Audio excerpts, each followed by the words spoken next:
Ravoire, c'est une commune caractéristique, comme beaucoup de communes françaises ou savoyardes, de périphérie de ville. Donc on parle beaucoup des centres, mais les périphéries, et qui n'ont pas été conçues ni pensées au moment de leur extension, dans ces 30 glorieuses.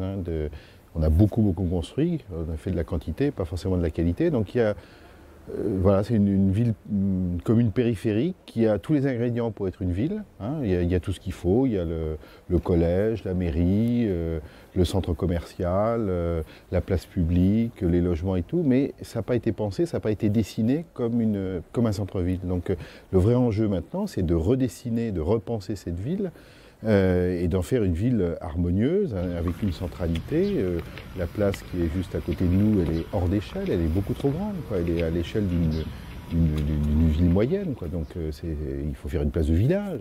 Les familles d'aujourd'hui ne sont plus celles du XXe siècle. L'éclatement des foyers, les individus vivant seuls, les familles monoparentales et la présence croissante de la voiture mettent la ville à l'étroit, au risque de fragiliser le bien vivre ensemble. Adopté en 2004, le plan local d'urbanisme de la Ravoire a de fait érigé au rang de priorité le réaménagement du centre-ville. Objectif : satisfaire aux besoins nouveaux de logement sans accroître l'étalement urbain. On a essayé de faire un projet urbain et paysager. Un tiers de la commune en logement, on le voit bien là. Il y a 2 masses de logements sur le quartier de Féjaz, Madeleine, et sur le quartier du centre-ville qui existent. Un tiers en économique, c'est les zones bleues qu'on voit bien sur la carte ici, et un tiers de la commune en espace vert. Sauf que ce n'est pas une photo, il faut forcément se mettre dans un processus dynamique.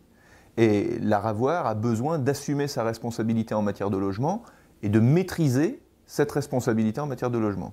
Et donc on a défini des endroits où on va pouvoir construire du logement, là où la ville est déjà ville, de telle sorte qu'en construisant du logement, on ne vienne pas grignoter là où la ville est nature. Et que demain, au lieu d'avoir un plan avec 3 tiers bleu, jaune et vert, on n'ait finalement plus que du jaune et du bleu parce qu'on a tout urbanisé. Donc le grand enjeu du projet centre-ville, c'est de savoir là où on doit densifier. Alors densifier, ça ne veut pas dire faire des grandes tours, ça veut dire là où on met du logement suffisamment nombreux pour pouvoir accueillir les jeunes familles qui ont besoin de s'installer aujourd'hui. Et puis en même temps, parce que quand on crée du nombre, on peut créer aussi des services, comment on peut amener une animation au centre-ville de la Ravoire. Pour apporter 400 à 500 logements dans un centre-ville sans ouvrir de dissension entre riverains, entre quartiers, entre générations, les élus, à l'initiative de leur maire Patrick Mignola, ont initié un insolite projet de démocratie participative.